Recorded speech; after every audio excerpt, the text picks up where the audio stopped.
play here, 3rd and 15. The Eagles need a big chunk of yardage to keep this drive alive. It's aggressive. Burbage went in motion. They had 3 guys to the left. And now it's Penix taking off up the middle, and he has a lot of room to roam. Carter Penix in for the touchdown from 28 yards It's out. time for the LCA Football Coach Oakley Watkins Show. Live from the home of the Eagles in Lexington, Kentucky on the OrthoLinks Sports Network.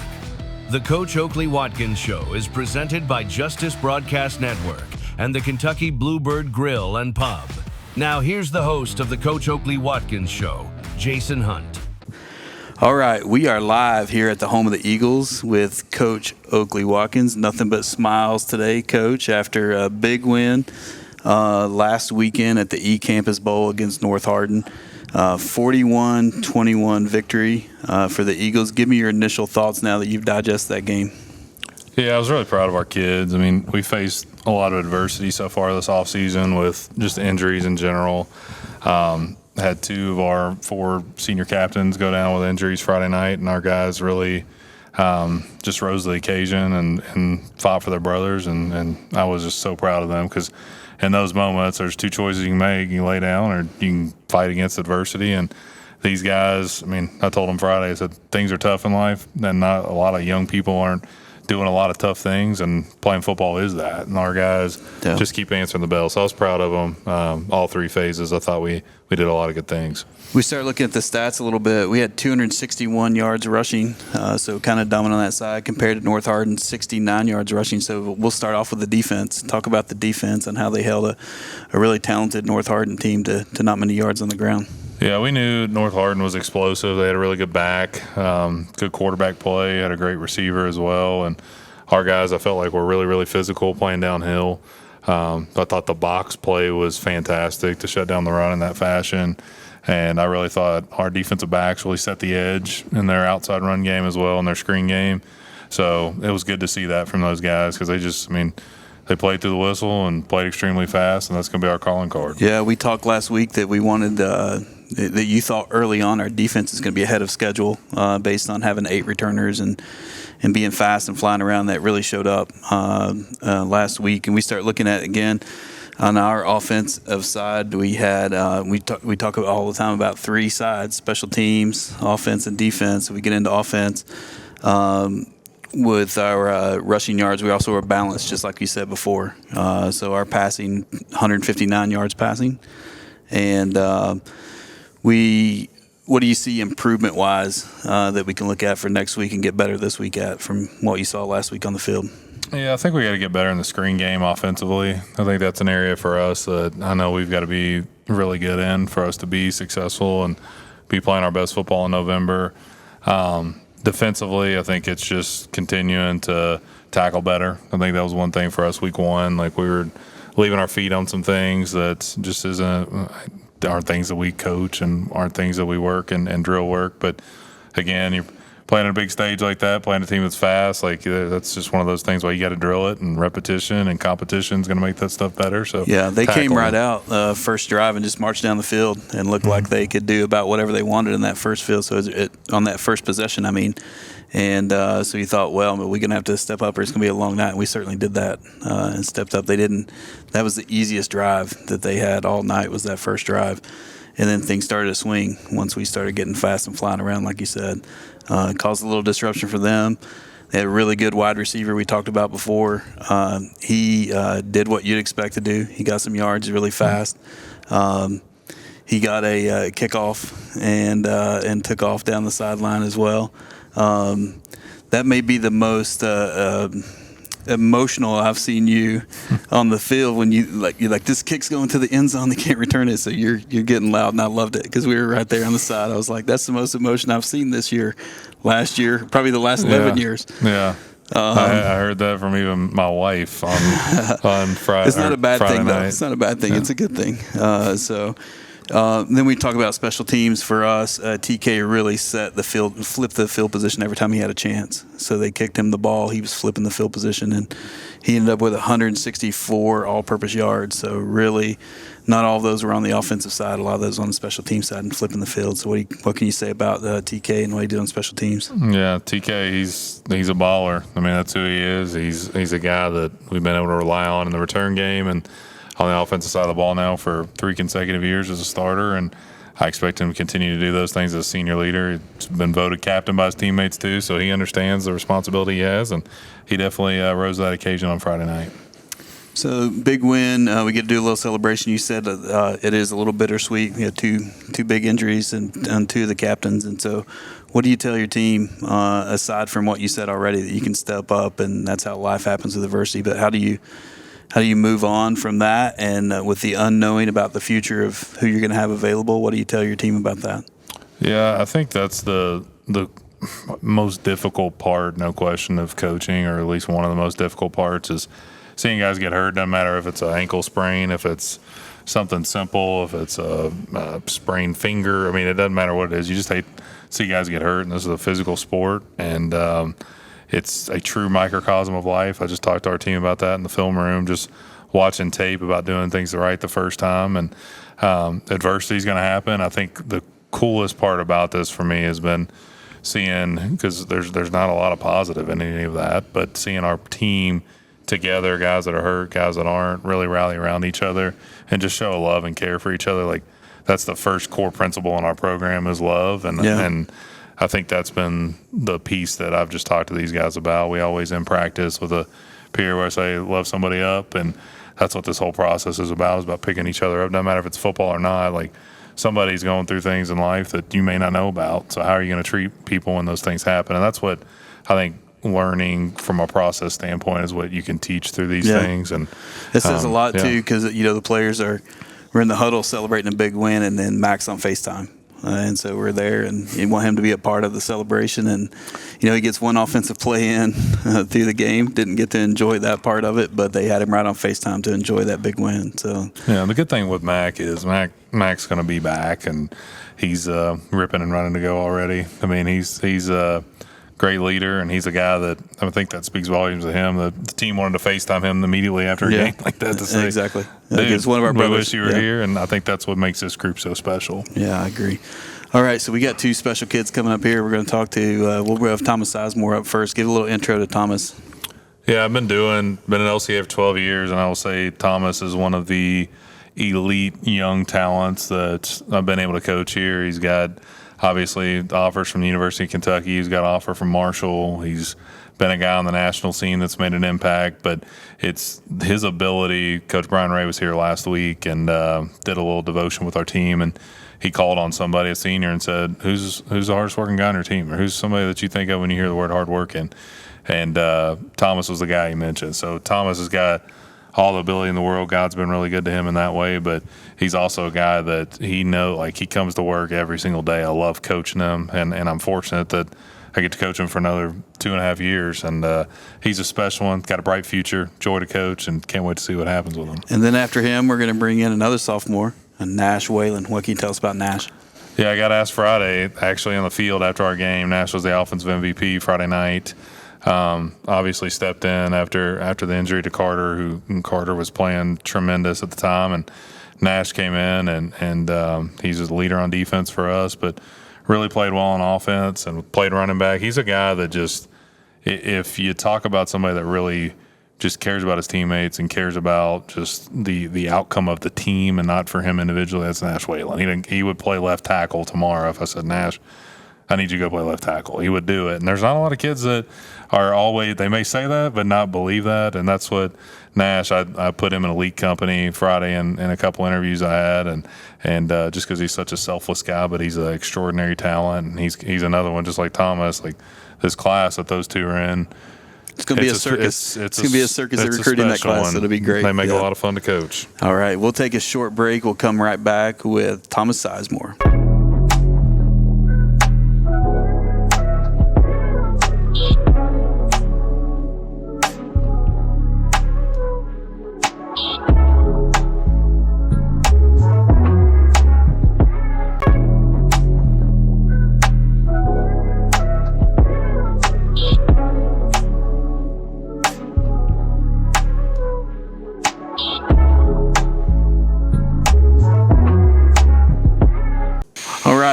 live here at the home of the Eagles with sophomore linebacker Thomas Sizemore. So, Thomas, tell me what you thought about the game on Friday, and give me your first thoughts about a big win against North Hardin. Well, Friday we had some adversity in the first drive with stopping their pass and run and all that, and then we had Matt go down, so we had some even more adversity. But I had to step up and fill the role of Mac. And yeah, you had a lot of experience last year. You got to play a lot last year, so stepping in this year it was a little more. You didn't have as many unknowns. You also are asked to step up, right, in the role of what you're doing. So, what was your mindset coming from last year to this year? What did you work on most in the off season? Just getting bigger and stronger mostly, because I was small and getting pushed around a lot last year. So yeah. So who challenges you in the weight room? Which one of your teammates can get you to push the heaviest weight? Definitely Mac. Mac. Okay. Is that motivation to you whenever he's trying to push the weights and you're? Oh yeah, because he can do a lot more than I can. And I was always want to get there. And you said, "Give me 2 years, I got you," right? Oh yeah. All right. Talk about going forward. What do you know about Boyle County, and what is your mindset and the preparation for this week going forward for next week? They got a lot of eye candy going on for us, so we gotta read our keys and make sure we stop the run. So yeah, and be physical with Seneca or their star player. Yeah, I gotcha. So big tight end / wide receiver who they use in multiple ways. So you guys you're ready for that. Let's step back away from football and talk about LCA. When did you start going to LCA? I started going here in 5th grade. 5th grade. So 5th grade going forward. Talk about what this program and this school means to you, the football program and the school for LCA. If someone asks you what's your favorite part about it, or something that's a favorite memory, or you're making memories at LCA, what would you say?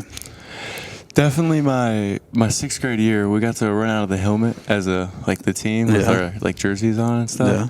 Definitely that, looking up to all the people now.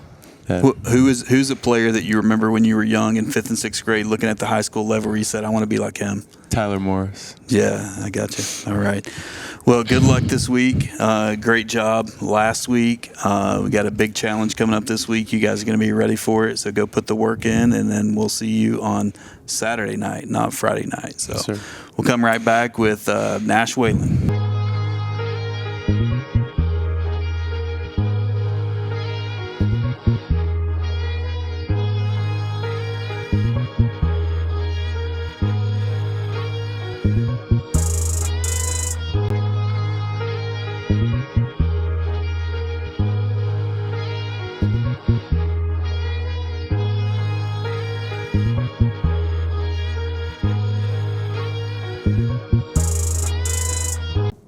All right, we're back live here with sophomore.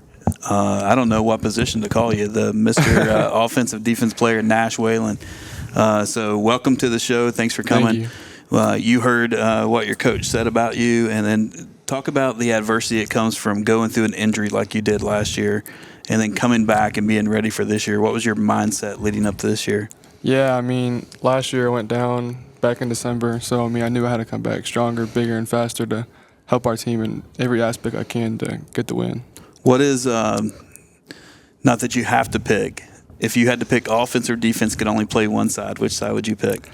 I love playing both, but defense, it just comes a little more natural to me. I played both sides my whole life, but yeah, defense is so coming up. Did you play quarterback early when you were young? I did play quarterback when I was younger. And then what about defense when you were younger? You're always playing safety? I was playing linebacker and safety, when I was younger. I gotcha. And so then, like we've talked about before, you had to step into the quarterback role really early into the game, earlier than we hoped from injury to Carter. Mm-hmm. And then that first series, you really hurt them on the ground. So talk to me about how that felt coming in, what you wanted to accomplish from a play standpoint. I'm assuming that the offseason you were always preparing in the quarterback role as well. So it wasn't you were prepared coming in, but tell me your mindset coming into the game after Carter went down. Yeah, it's never a good thing to see your star quarterback go down. He's worked his butt off all offseason. So, when I saw him go down, I knew I had to step up for my team and do what I could to get the win. Yeah, because he got you one up early and got a touchdown on his legs, right? He got a 26-yard, 25-yard touchdown, and people know you for your legs, and he said, "No, I'll show you. We're going to get a touchdown first one." And then we were looking through the yards. You had a lot of rushing yards. Ended up with, I saw you in the end zone, making sure you had your math right, that you had your 4 touchdowns right. Yeah, Ended up being the offensive player of the game. So big offensive put out, but also on defense, it kind of set the tone. We were talking about you on defense from the previous week in the scrimmage game, that you made a really big play to step up that really kind of switched the momentum in the game. So going forward, injury-wise, we don't know everything yet, but when you start going to mindset week to week, what do you think is the most important thing to be able to play both ways? I think really staying in shape, being in the best shape possible for me, so I can play both ways without coming out any to hurt our team at all, just trying to be out there for everyone. Yeah. And then let's talk about, we talked about your injury from last year and then coming back and being ready this year and bigger and stronger. What personal goals do you have this year as an individual player? And then we'll talk about team goals. This year I came in thinking I was going to play both sides, but for defense, I want 80-plus tackles and a few interceptions. But talking about the offensive side, now me coming into this quarterback role since Carter's out, I'd like at least 1,000 each for me. Yeah. So you want 1,000 yards rushing, And 1,000 and yards passing. throwing, and you want no interceptions. No interceptions. That's the goal. I know that's what your coach wants. I bet. Yeah. So if we go 1,000, and no interceptions, there's a good chance that you can hold some hardware throughout the season. For sure. What would you say to somebody, and I asked the same question to Tyler last time, what would you say to somebody who's an outsider, doesn't know about the program, that you would want them to know about LCA football? We're really a brotherhood here. We all play for one another. We play for the audience of one, the one above. Everyone comes together, and just really cool brotherhood we have here. Yeah. And what do you think sets that tone? All of our mindsets coming in week to week, coming in preparation, we all have one goal in mind for the whole season. Yeah. And so talk about that. What's the team goal for this year? We all want to win a state championship. We haven't had one since 2009, so it's about time we get another one. Yeah, I like it. All right. We'll come right back with the final segment with Coach Oakley Watkins. Looking for a place where good food, great music, and family fun come together? Come on down to Kentucky Bluebird Grill and Pub in the heart of the Summit area, Ashland, Kentucky. At Kentucky Bluebird, we're serving up classic Southern comfort food with a smile. From our mouth-watering burgers to our famous chicken and dumplings, there's something on the menu for everyone in the family. But that's not all. We're Ashland's premier live music venue, showcasing the best local artists and rising music stars. Our outdoor stage is the place to be, with toe-tapping performances under the Kentucky stars. Whether you're here for a family dinner, a night of live music, or just to soak up the Bluebird vibe, we've got you covered. Open daily with plenty of parking and a warm welcome waiting. Kentucky Bluebird Grill and Pub, where good eats meet great beats in Ashland's Summit area. Visit us today or give us a call at 606-585-0800. Also, follow us on Facebook, Kentucky Bluebird Grill and Pub. All right, we're back live here at the home of the Eagles, and Coach, you got 2 special kiddos right there, 2 really talented sophomores coming up, so I'm sure they're a pleasure to coach, just like you said, their intro, and then you can see why they're passionate and why their teammates like them. But let's look forward this week now. So we got a Saturday game down at the Rebel Bowl against Boyle County. What can you tell us initially about your preparation for our team heading into Boyle County? Yeah, obviously Boyle County is a program that has set the standard here in Kentucky, and I've had some all-timers coach-wise. Chuck Smith, who is arguably the greatest high school football coach to ever do it in the state of Kentucky, and got a lot of relationships with people there in Danville. Haven't been a center. That is your home. Myself. That's your home away from home in Danville. That's right. My in-laws live there currently, so got so much respect for what Justin Addix does there. He's great in season. Obviously, he's had so much success there. But what he's done for football in the state of Kentucky is pretty cool to see as well.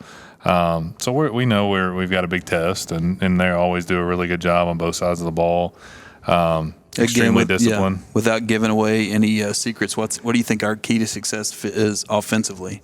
Yeah, I think the big thing is with the way we're playing defense, is just not turning the football over. I know we had a couple plays Friday night in the short yardage situations that's still to me a turnover. Yeah. When you get stopped on fourth down, those turnover and downs like that, that's something we can't have. So to limit turnovers for sure, and just try and keep our defense off the field is something that I think every team wants to do. It's a really big, like each year, that's a big game between the two. Everybody is, I remember a couple of years ago, Cutter's hand was cramping. You just give everything you can at that game. And you go to Boyle County and they fill the stands. We fill the other stands. There's people standing and tailgating on both end zones. It's really a great environment for our kids to play in early on. When you go down to the Rebel Bowl and play the late game, right? So sometimes you don't know how long that first game is going to go, so you can't get too high or too low going into the start of it. And then, like you said, because of the way the defense is playing, let's speak about that a little bit too. What are the keys to shutting down Boyle County's offense? Yeah, I think what Justin does on offense is, I mean, he's one of the best to do it. Extremely creative. And I think that's the biggest thing for us is like we just got to play LCA football, which is being built on discipline, toughness, flying to the football, not letting a lot of the different variations, because they'll present a lot of different formations and shifts and motions and different play concepts. Like we're going to see a lot of different things. So that's something for us. Like there's no way you can prepare for all the different things that a team like that's able to do with the limited amount of time you have. Yeah, so historically, have you seen like going through that they'll show that you'll see something new for the first time when you face them? They haven't shown it on film, or is it? And I kind of know and people to hear this, like Justin is a big proponent of LCA, and we're a big proponent of justice, like Justin. So we want to beat each other to death when the whistle blows, but then he kind of becomes our fan and we become their fan. We want them to run the rest of the games. But you started talking about the play calling that he has and how creative it is. We've seen that now consistently through the years, and then the wrinkles that they put in, I'm guessing, is based on their personnel that you'll see the difference. We saw a very talented wide receiver last year. It was really hard to tackle, kind of shifty through Tavy. Ends up winning Mr. Football, and but it really kind of sets the bar when you get to play a team like North Hardin, and then we go to Boyle. We talked about this last week. We're just going to go through this grind of a schedule, and then and I'm guessing you're going to tell me the same thing. You want to learn what you have on the field, and we want to know who we are as a team, and we don't want to be playing our best football even in week 2, even though we hope to play as good as we can play. So leading up that, going into Boyle County, and then looking back at what we did at North Hardin, what do you want to say to number one? We had a great group of fans on Friday night. It got a little late for them. We had the game, and they kind of filtered out at the end. I think some people were trying to fall asleep around midnight, but we had a great support, and the E-Campus Bowl was great. The whole thing was great. So what do you want to say about that and how things went down on Friday? Yeah, first, obviously, thanks to Matt Montgomery and E-Campus for putting that event on, because it's become, I think all 3 coaches that participated in it outside of us were extremely complimentary about the experience, and that's what we want to do, is provide a first-class experience. But I think the community support is a big part of that. There's a lot of excitement around it. Can't tell you how many people said about Friday, man, that was just an awesome environment. Actually, on Fox, got to listen to some of the game that Fox did of ours, and I thought this was an extremely cool moment. Thomas just talked about this when he was little, but Fox's crew said, that's the first time I think I've seen little kids run out of the tunnel. Yeah. And that's just a normal thing for us. It's just, so seeing that again to kick off the year it's pretty cool. So the environment Friday though was awesome, and it was late. I know my wife brought a blanket in the tent for our little one, and she just slept in there. But it was really special. I mean, I had a lot of family here. Our staff had a lot of family here, so it was pretty cool. And we should say it, even though it's obvious. It's the first win as head coach, and so I know your initial emotions are. It's a little like you're taken back by a second. Doug handed you the game ball and said, this is our dude, and nobody. So talk about that a little bit. How you felt when you kind of pause for a second through the weekend and say, "Man, I got my first win as a head coach." Yeah, it's pretty special. But and I've told a lot of people this. Is like, told this story Friday. You heard it. How when I told my daughter I was the named head coach, she said, "Daddy, does that mean you're wearing the black and white stripes?" And that's the same way with our kids. Like, I just want our kids to know I love them, and that's really for me. Like, I know, I mean, I'm gonna win games, I'm gonna lose games as a head coach in my win-loss record, but it's the impact off the field, and I truly mean that. Like, over the weekend, like, it's cool to have the game ball. It's really special when your mentor presents that to you. Not a lot of people get that experience and opportunity. I don't know that many at all get that. That's right. So that's a picture. Becky Jones got a great picture of that I'll forever remember. But it really is just the relationship piece with these kids still, even with the win. It's all about those guys. So it's pretty cool, though. It is cool, and it was cool for me to see it too as well. I mean, we knew it was going to come, and I'm sure glad it came in the first one, so we can just, like you said, move on from that. We don't have to worry about the first win anymore, and then there'll be many more to come. So I was going to say congratulations. It's well due, and wanted to say that. But also, as we move forward, you know how Jax is. So Jax shows up, and his favorite part of any game is victory in Jesus at the end. So win or lose. I don't know, we haven't said that here on the show, but that's what happens at the end of every game here, win or lose. We're together with helmets in the air singing victory in Jesus, so that the perspective is reset almost, win or lose at the end of the game. And so it's really special. And also, Jax, you know how honest he is about the deal. So once we're up 20 points, he was like, "Can we just run the clock?" And I was like, "No, that's not how it works." And he was like, "Why are they still trying? Can they score 21 on one play?" And so, you know, through the mind of him, he's like, "This thing's over. Let's close this up," because he wanted to sing victory in Jesus and go to sleep. All right. Hey, I love it. My man's heart's the best. He is, and he sent you a video. We did it right there on the field, and the biggest thing for me is he said he was praying for Mac, and so, you know, and that's one of the most important things that makes me proud is, you know, he's coming out and saying, we sure want to celebrate a win, but he's also, you know, doing what all his teammates are doing, thinking about Mac. So we got a big game coming up. We'll be ready. We know you'll be ready. We're going to give a great effort. We want to see everybody make the small trip down to Danville, come support the Eagles. Anything you want to say on the way out? No, just again, I appreciate all the support last week, and hope to see that replicated again this week in a big-time environment. All right, let's go get win number 2 then. That's right. All right, buddy. You've been watching the LCA Football Coach Oakley Watkins Show here on the OrthoLinks Sports Network. Don't forget to like and subscribe to the OrthoLinks Sports Network YouTube channel so you never miss a show. Thank you to our sponsors, and until next week, go Eagles.